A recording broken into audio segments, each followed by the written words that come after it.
This is the Hover Air X1 from 00 Robotics.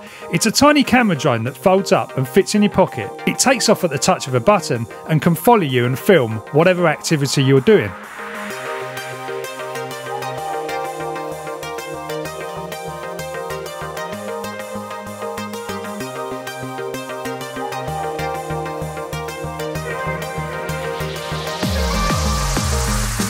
It really is crazy where this technology has got to now.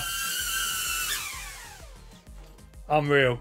So when 00 Robotics asked me to look at this Hover Air X1, I was a little bit dubious at first because I'd seen some social media posts online and I thought, really, can the footage from this thing actually look any good? But I was pleasantly surprised. So the camera on this little drone shoots a maximum of 2.7K at 30 frames a second.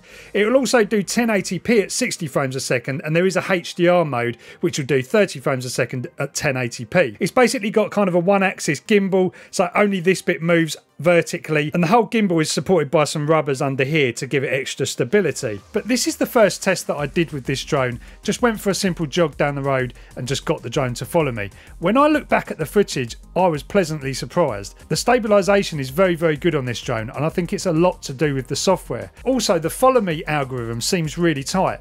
It was actually going through quite tight spaces without actually crashing or hitting into objects, which is really, really cool.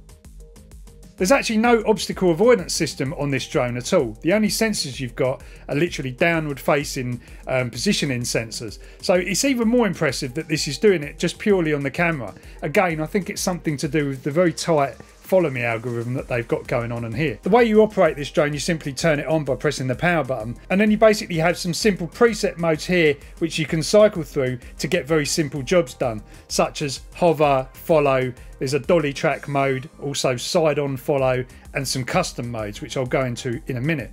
There's also an app. So the app itself, initially I did find a little bit confusing. When you open it up, you do end up on this kind of social media page which shows you other people's posts they've made from this drone. I'd kind of like to have gone straight into the drone settings personally and, you know, see a preview on the screen, but you can get to that by hitting this little menu down the bottom and going into the hover main tab. So you've got here hover settings which you can go into. You can customize different settings on the individual flight modes, which is quite cool. There's also a sound recording mode which cancels out your the sound of the drone, so you could potentially use this drone to, you know, actually record audio at the same time as the video, and it uses your smartphone's mic to do that. So basically I can use my phone as a microphone, and the software on the drone will actually cancel out the audio from the drone. So the drone is here right in front of me, and it's, you know, not particularly quiet, but you're obviously not hearing that on the recording, which is pretty impressive, I've got to say. The other things you've got here are the album, so you can view the stored media on the drone. So here's all my videos here. It connects to the drone by Wi-Fi when you do this, which is quite a nice touch, because Wi-Fi is a fast way of transferring images and stuff to your smartphone. So another feature you've got here is Smart Preview, which basically shows you a live view from the drone. You can use this to fly the drone as well, because there is a manual mode which you can access by using this feature here. This is where you would say fly the drone in a normal way like every other. You can use it to capture photos, burst photos, you can do video obviously in here, and you can change the settings, you know, you can change your camera settings and everything else. Onto the other section, you've got flight modes. Some of these have to be unlocked, so you have to prove that you can actually kind of fly the drone or use the drone before you can unlock them. So you might have to hover for a total number of times, or do the follow for a few times before it will unlock some of the other ones. So you can see you've got quite a lot of features here. You've got hover, which basically what was happening in here, it just goes into a hover straight off the palm of your hand. So you've got zoom out, basically the drone will kind of fly away from you, and then you've got follow, different types of follow, and orbit, which is quite cool, just goes round your head, and then bird's eye view, manual control as well, which we've already talked about, snapshot, dolly track, side track, and smart control. So there's lots of stuff you can do with this. So who is this Hover Air X1 actually for then? You know, myself personally, I use lots of different drones for different jobs, so would it be useful to me?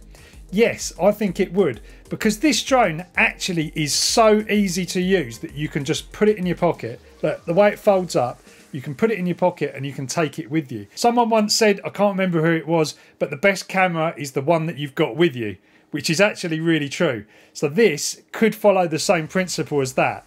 The fact that it's so easy to use, you just literally fold it out, turn it on, it can be hovering in 3 seconds, and that I think is game changing. No, it's not going to do a lot of the things that my self-built FPV drones and other stuff can do, but this is a really useful tool to have with you. Like for example, those bike shots that we took, we were actually out for a little bit of lunch on a Sunday, and I wasn't going to take a full backpack full of drone stuff. I wasn't going to film it, but yeah, I took this out and it was in my pocket for the whole time we were out. Didn't even need an extra backpack. And then on the way back, we just got some shots of us riding the bikes home.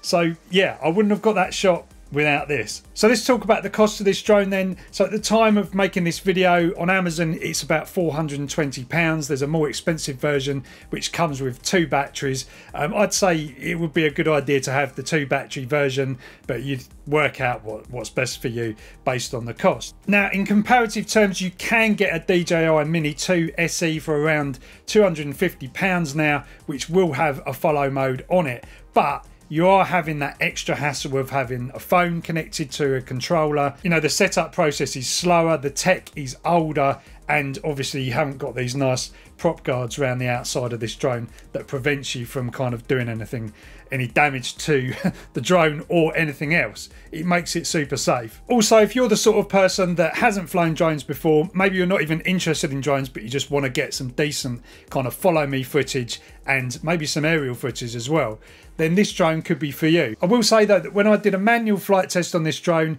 I did hit an altitude limit at about 10 meters. It wouldn't go any higher than that. So if you want to do higher aerial shots, this might not be the drone for you. This is probably because the control link is using Wi-Fi, which is, you know, not going to be the most super resilient control link of a drone these days. But it should be remembered that this drone is more for the sort of close action shots and getting close and doing that follow me stuff where it really shines. Anyway guys, hope you've enjoyed this one. Links below if you want to get one of these, and I'll catch you in the next video.